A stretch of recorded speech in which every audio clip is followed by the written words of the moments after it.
हुसैनन जेवन पुतून शासन के ज़हरा हुसैनन जेवन पुतून इन शाहन शाला के जो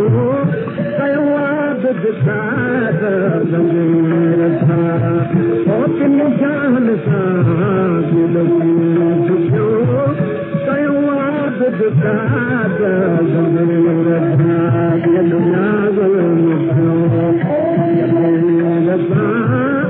वहरे मदीने ज़मीर था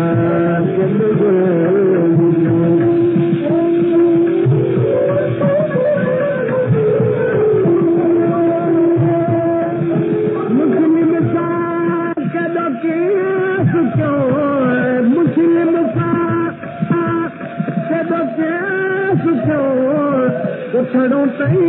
जालाल मुस्लिम सा जदो कीस क्यों उछड़ो तई जालाल ओलड़िया हथ में साहिबा सबूर ओलड़िया हथ में साहिबा सबूर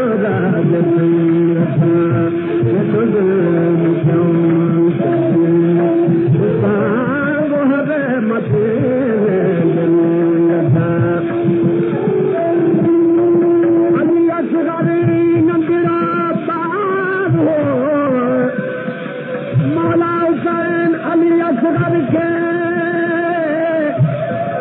सूफिन के मुकाबले विच मैदान करबला में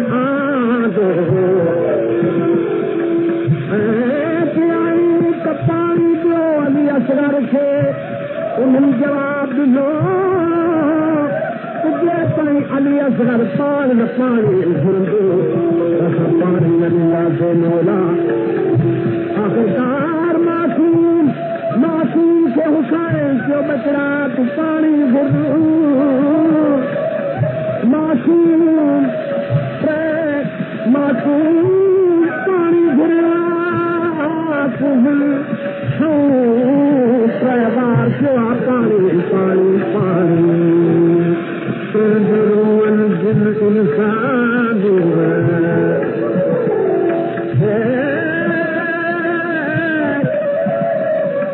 हाणे हुसैन अलैहिस्सलाम ख़्याल कयो ताज़े सर जो ज़मीन ते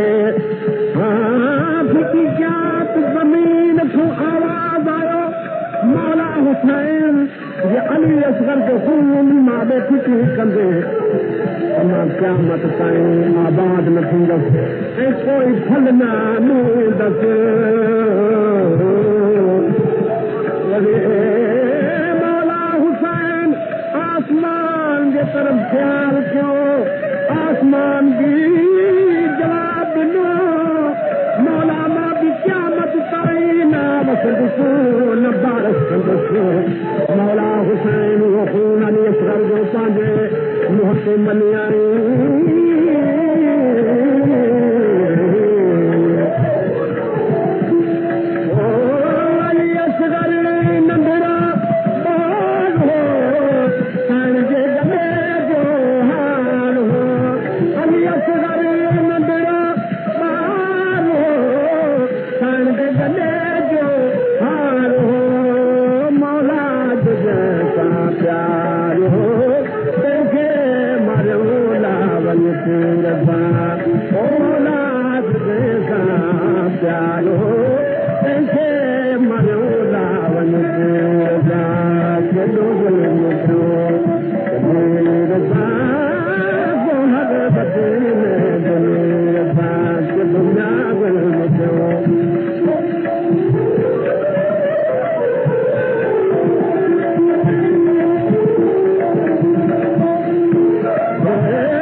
कितो ने शाह बने सूजन रोवे मान मारू